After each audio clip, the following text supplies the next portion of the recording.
नमस्कार, मैं आलोक शुक्ला स्वागत करता हूं आप सभी का परीक्षा प्लस एवं परीक्षा एसएससी पे।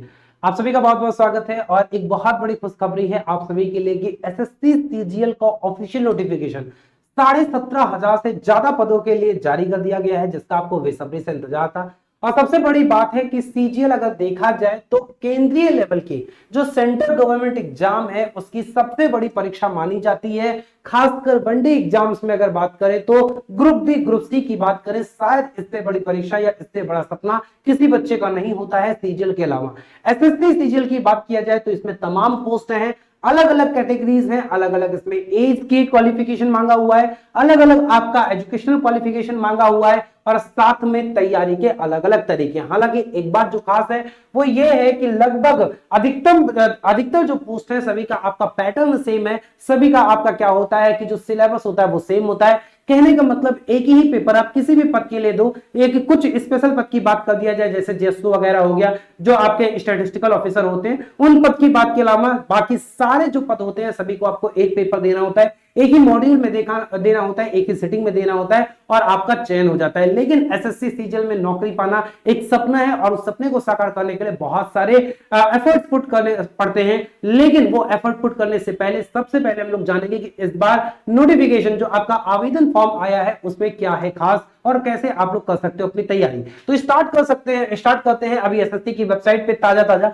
हालांकि सुबह से ये चीज चल रही थी कि आज नोटिफिकेशन आ जाएगा, बहुत पहले से उन्होंने कैलेंडर जारी किया था, कैलेंडर को पोस्टपोन किया था, उसके बाद फाइनली अब ये नोटिस आपका आ गया है, एसएससी की वेबसाइट पे आ गया है। जो नई वेबसाइट अभी बनी है उस पे भी आ गया है। कंबाइंड ग्रेजुएट लेवल 2024 की बात किया गया और इसका जो फॉर्म ओपन है वो आज की डेट 24/6/2024 से जुलाई के 24 तारीख तक क्या हो जाएगा, आप इसमें एप्लीकेशन जो आवेदन कर सकते हो। हालांकि मेरा सलाह रहेगा कि लास्ट टाइम के लिए मत रखिए, इनिशियल में ही आप लोग फॉर्म भर लीजिए। बट फॉर्म भरते समय बहुत सारी सावधानी आपको बरतनी है जो मैं आपको एक एक करके बताता हूं। लास्ट डेट क्या है जो आपका ऑनलाइन एप्लीकेशन का है वो 24/7/2023 रात के 11 बजे का है। Last date making online fee payment का 25/7/2024 से एक दिन बाद का। और जो करेक्शन विंडो इसमें ओपन होगा वो 10/8 से लेके 11/8 तक होगा। टेंटेटिव शेड्यूल ऑफ टीयर 1, जो टीयर 1 है इन्होंने सितंबर अक्टूबर महीना बोला है क्योंकि बहुत सारे फॉर्म इसमें आते हैं। 17,700 के से लगभग 17,700 वैकेंसी है और वैकेंसी बढ़ने के चांसेस है। तो इस बार मान के चलो कि शायद आवेदन भी बहुत ज्यादा हो। जैसे अभी जीडी वगैरह में देखा कि आप लोगों ने लगभग 46,000 वैकेंसी हो गई है। तो सीजीएल में मैं ये तो नहीं बोल रहा हूं कि 34,000 हो जाएगी, बट कुछ कहा नहीं जा सकता कि 17,000 का कब 25,000 हो जाए, इसके बारे में कुछ नहीं कहा जा सकता। और इनिशियल में ही जब आपके लगभग 18,000 पद आए हैं तो ये बहुत सालों बाद ऐसा देखने को मिला है कि इनिशियल वैकेंसी का आपको इनिशियल में बोल दिया जाए कि 18,000 पद हैं और सीजीएल की तरफ से बहुत ज्यादा पद होते हैं और ज्यादा होते हैं तो बहुत ज्यादा चांसेस मिल जाते हैं सिलेक्शन लेने के लिए। कट ऑफ काफी नीचे आती है। एक पद पे क्या होता है, एक पद पे बहुत कम उम्मीदवार होते हैं, जो कंपटीशन कम होता है और सिलेक्शन की चांसेस बढ़ जाते हैं। लेकिन ये डिपेंड करता है कि उम्मीदवारों की संख्या कितनी है।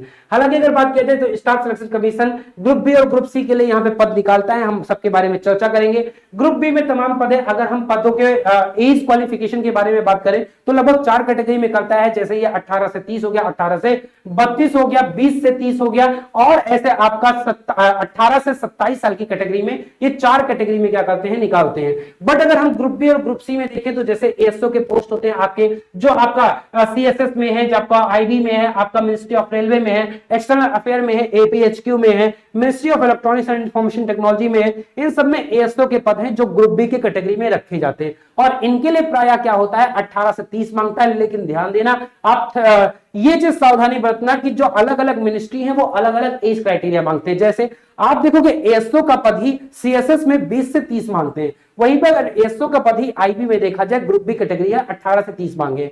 ऐसे अगर आप देखा जाए तो एएसओ का जो मिनिस्टर ऑफ एक्सटर्नल अफेयर है 20 से 30 है, लेकिन एएसओ का इलेक्ट्रॉनिक्स में कितना है, 18 से 30 है। तो कई जगह 18 से 30 है, कई जगह आपके 20 से 30 है, अधिकांश में आपको 18 से 30 ग्रुप बी वाले में मांगते हैं। एक चीज और ध्यान देना कि जैसे आपका यहाँ पे ये 8वां जो क्रम में है इंस्पेक्टर ऑफ इनकम टैक्स, जो बहुत ज्यादा डिमांड होती है इनकम टैक्स का इंस्पेक्टर का सीबीडीटी में। ये ग्रुप सी की पोस्ट है, भले ग्रुप सी की पोस्ट है, ग्रुप बी की नहीं है। 18 से 30 एज मांगा है, लेकिन इस पद के उम्मीदवार, इस पद के बोल सकते हो दावेदार, इस पद के जो इच्छुक है वो सबसे ज्यादा होते हैं। इंस्पेक्टर अगर सीबीआईसी की बात किया जाए, प्रिवेंटिव ऑफिसर की बात किया जाए, तो 18 से 30 इसमें भी मांगा है, ग्रुप बी है ना। ऐसे इंस्पेक्टर जो एग्जामिनर पोस्ट होती है सीबीआईसी में, ये भी 18 से 30 मांगा है।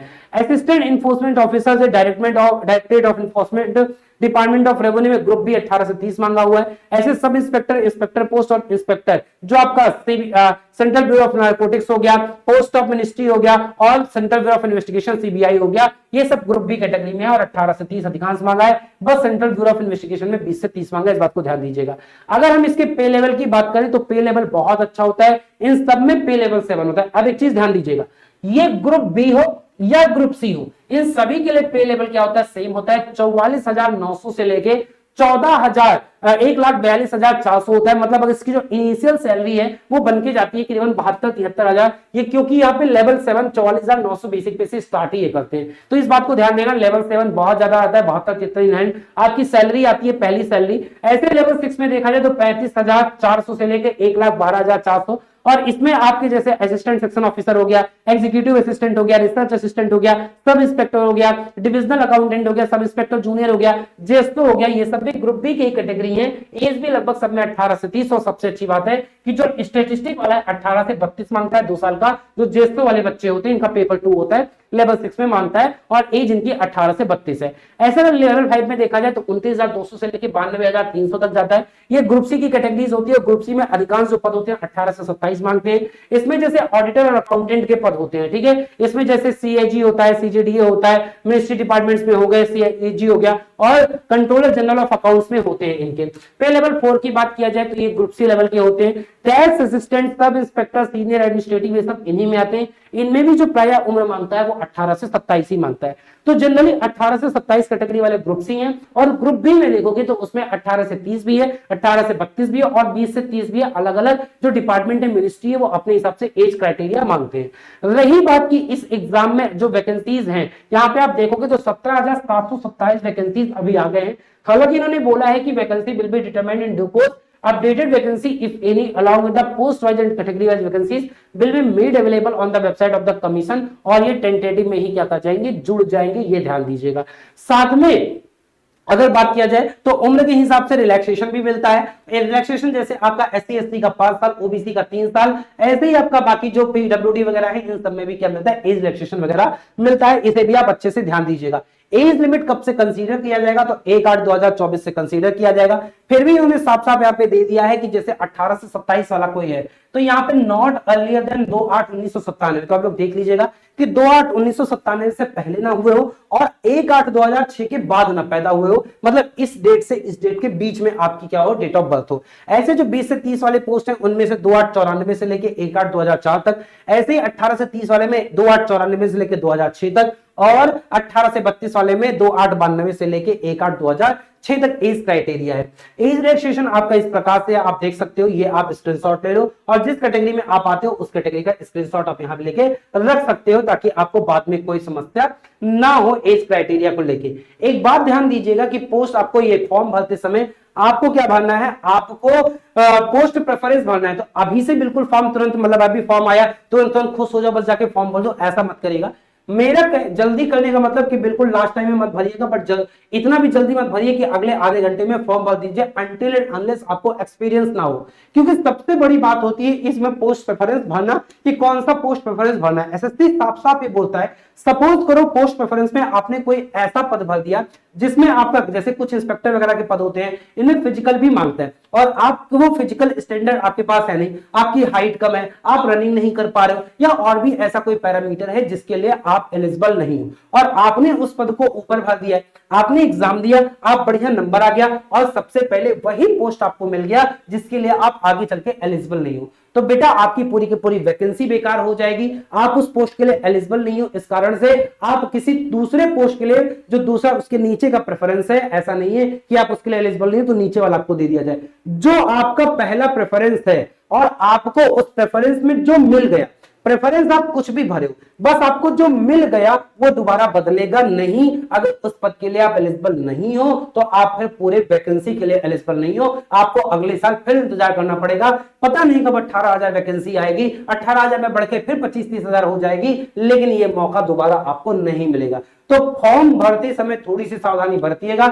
जो भी नए बच्चे हैं, जो भी फ्रेशर बच्चे हैं, उनके लिए मैं बिल्कुल एक एक पोस्ट आपको बता दूंगा किसमें आपको फॉर्म भरना है, क्या आपको पोस्ट प्रेफरेंस देना है, किस पद के लिए आप कैसे एलिजिबल हो। थोड़ा सा समय दीजिए, क्योंकि एक ही वीडियो में सब कुछ बता दूंगा तो 1 घंटे की वीडियो हो जाएगी और आप इस वीडियो को देखना पसंद भी नहीं करोगे। इस कारण से अभी मैं आपको इतना बता दे रहा हूं कि ये आपका क्या आ गया है, नोटिफिकेशन आ गया है, और आप चैनल को सब्सक्राइब कर लीजिए ताकि मैं जब वो वीडियो आपके लिए पोस्ट करूं और बेल आइकन पुश कर ले, आपको सबसे पहले पता चले हाँ भाई पोस्ट प्रेफरेंस ये है, इस हिसाब से हमें क्या करना चाहिए, फॉर्म भरना चाहिए। रही बात इसमें पूछता क्या है, तो इसमें वही आपका मैथ्स हो गया, रीजनिंग हो गया, इंग्लिश हो गया और आपका जीके जीएस हो गया। पिछले 2-3 सालों में पैटर्न इनका बदला है। 2 टीयर में परीक्षा होती है। टीयर 1 आपका 25-25-25-25 कुल मिला के 100 क्वेश्चन होते हैं, 200 नंबर होता है। एक क्वेश्चन 2 नंबर का होता है, 1/4 नेगेटिव होता है 0.50, और इसके लिए आपको 1 घंटा दिया जाता है। टीयर 1 आपका क्या है, पहले टीयर 1 के मार्क्स जुड़ते भी थे, बीच में आपका क्या हो गया, टीयर 1 जो है, tier 1 will consist of objective type multiple choice question. The question will be set in both English and Hindi except for English comprehension. There will be negative marking of 0.5. और जो टीयर 2 है, tier 2 में अगर देखा जाए, tier 2 में इन्होंने क्या किया है, पेपर 1 और पेपर 2। पेपर 2 उन बच्चों के लिए जैसे पोस्ट के लिए स्टैटिस्टिकल जिनको देने हैं उनके लिए, सबके लिए नहीं है। इन जनरल पोस्ट के लिए पेपर 1 है, केवल एक सेटिंग में आपको देना है। पेपर 1 को इन्होंने क्या किया है, पेपर 1 को 2 सेशन में डिवाइड किया है। पहले सेशन में दो सेक्शन डिवाइड किए हैं। सेक्शन 1 में 2 मॉड्यूल हैं, ऐसे सेक्शन 2 में 2 मॉड्यूल हैं। मतलब आप समझो ऐसे कि पेपर 1 के अंदर 2 सेशन और एक सेशन के अंदर 2 मॉड्यूल। तो ऐसे करके अगर आप ब्रांचिंग करोगे तो 2 4 और उसके बाद आप देखोगे तो 2 6, कुल मिला के 6 मॉड्यूल आपको देने हैं। 6 मॉड्यूल में आपको क्या हो गया, एक मैथ हो गया, एक रीजनिंग हो गया, एक जीएस हो गया और एक आपका क्या हो गया, एक आपका इंग्लिश हो गया। 4 मॉड्यूल हो गए। 5वां मॉड्यूल आपका कंप्यूटर का एमसीक्यू हो गया और 6वां मॉड्यूल आपका टाइपिंग डेटा एंट्री हो गया। तो 6 मॉड्यूल में आपकी परीक्षा होनी है। आप सेशन भूल जाओ, आप सेक्शन भूल जाओ, ये सारे आप पेपर भूल जाओ। तो ये 6 मॉड्यूल आपको देने। अब 6 मॉड्यूल कैसे होने, पहले 2 मॉड्यूल क्या होंगे, इसमें जो पेपर होता है, पेपर में आपको अब जो होता है, पहले क्या होता था कि आप किसी भी सेक्शन को कभी भी दो, अब ये क्या कर दिया, टाइम बाउंडेशन कर दिया। मतलब सबसे पहले जब आप देने जाओगे सीबीटी मोड में तो आपका सेशन 1 ही खुलेगा। सेशन 1 कहने का मतलब पहले आपको क्या मिलेगा, 1 घंटा के लिए एक ही आपको सेक्शन मिलेगा। उसमें आपका क्या रहेगा, मैथ और रीजनिंग रहेगा। अब मैथ और रीजनिंग में आप कोई भी करो, उसमें आपको कोई नहीं रोक रहा, आप चाहे मैथ की क्वेश्चन करो चाहे रीजनिंग के करो, वो नहीं रोक रहा। बट जब मैथ रीजनिंग चलेगा तो इंग्लिश और जीए वाला क्या रहेगा, वो क्लोज रहेगा, उसके क्वेश्चन नहीं कर पाओगे। तो ये क्या होता है, इसलिए एसएससी थोड़ी टफ बन जाती है। पहले क्या होता था कि बच्चों को जो जीएस सेक्शन होता था, जीएस सेक्शन में कम, जीएस इंग्लिश में कम समय लगता था, तो वो उस समय को बचा के मैथ और रीजनिंग में लगा लेते थे। अब आपके पास जीएस और इंग्लिश के सेक्शन के लिए अलग समय है, मैथ और रीजनिंग के लिए अलग समय है। तो मैथ रीजनिंग वाला समय आप उसी में करना होगा। तो आपको मैथ और रीजनिंग के स्पीड पे प्रैक्टिस करना होता है, ज्यादा से ज्यादा स्पीड बनानी होती है। ऐसे में आपका मैथ्स और रीजनिंग 30-30 क्वेश्चन पूछेगा, कुल मिला के 60 क्वेश्चन होंगे। एक क्वेश्चन 3 नंबर का होगा, 180 नंबर के टोटल क्वेश्चन होंगे और 1/3 नेगेटिव होगा। मतलब कि एक क्वेश्चन गलत होने पे आपका 3 क्वेश्चन गलत होने पे 1 क्वेश्चन का मार्क्स चला जाएगा, या 1 क्वेश्चन गलत होने पे 1 नंबर माइनस हो जाएगा। ये बात ध्यान दीजिएगा। ऐसे में फिर दूसरा आपका जो सेक्शन 2 होगा, जैसे ही आप सेक्शन सबमिट करोगे, 1 घंटा जैसे पूरा होगा, 1 घंटे से पहले आप सबमिट भी नहीं कर पाओगे, ये ध्यान देना। जैसे 1 घंटा पूरा होगा, दूसरा है आपका इंग्लिश और जनरल जीए वाला खुल जाएगा और इसमें आपके टोटल 45 इंग्लिश के और 25 जीएस के क्वेश्चन होंगे। इसमें जनरल अवेयरनेस और करंट अफेयर ज्यादा पूछता है। 45 और 25 कुल मिला के 70 क्वेश्चन होंगे, 210 नंबर का ये होगा। 1/3 नेगेटिव आपकी यहां पे भी होगी। सेक्शन 3 में इसी में जैसे ये आपका 1 घंटा पूरा होगा, फिर अगले 15 मिनट के लिए कंप्यूटर का एमसीक्यू खुलेगा। इसमें 20 क्वेश्चन होंगे, 3 नंबर का एक, लेकिन ये क्या है, क्वालिफाइंग है, कंप्यूटर के मार्क्स जुड़ते नहीं है। तो मार्क्स आपके कहां पे जुड़ेंगे, मार्क्स आपका केवल सेक्शन 2 और सेक्शन 1 का, मतलब मैथ्स, इंग्लिश और आपके रीजनिंग और आपका जीएस का क्या होगा, मार्क्स जुड़ेगा।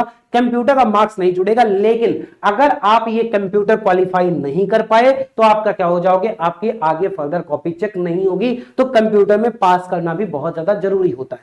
उसके बाद आपका क्या होगा, जैसे ही 2 घंटा 15 मिनट एक सेटिंग खत्म हुई, आपका पूरा सेशन कंप्लीट हो जाएगा। दोबारा आपको रजिस्ट्रेशन करना पड़ेगा टाइपिंग के लिए, और टाइपिंग के लिए आपको एक्स्ट्रा समय दिया जाएगा, जिसे हम लोग कहते हैं 1 डेटा एंट्री टास्क। ठीक है, अब इसमें आपको क्या होगा, टाइपिंग करना होगा। ये पेपर 1 जो बच्चे जेएसओ वगैरह पोस्ट के लिए उनको स्टैटिस्टिक का पेपर लेकिन दूसरे शिफ्ट में देना होगा, उसी शिफ्ट में नहीं देना होगा। ठीक है, तो ये आपका क्या रहा, मोटा मोटा मैंने आपको मॉड्यूल बता दिया। बाकी इसकी पूरी डिटेलिंग में आपको अलग से लेके आऊंगा सेशन में, और एक एक चीज आपको बता दूंगा किस प्रकार से आपको फॉर्म भरना है, क्या क्या आपको सावधानियां बरतनी है, क्या आपको पोस्ट प्रेफरेंस देना है, वो मैं आपको एक अलग सेशन में करूंगा। तो एसएससी सीजीएल की वैकेंसी आपके लिए बहुत बेहतरीन वैकेंसी है, और टीम परीक्षा प्लस इसके लिए बहुत बेहतरीन आपके लिए कोर्स भी जो भी हो सकता है, जो भी हमारी तरफ से हो सकता है, वो बहुत जल्द हम लोग इसकी घोषणा करेंगे। तो टीम से जल्दी से जुड़ जाइए, परीक्षा प्लस ऐप डाउनलोड कर लीजिए, और आप परीक्षा प्लस का जो ये आपका यूट्यूब चैनल है इसे सब्सक्राइब अवश्य कर लीजिए, वीडियो लाइक और शेयर अवश्य कर दीजिएगा। फिर मिलूंगा, बहुत बहुत धन्यवाद सभी का, बहुत बहुत आभार।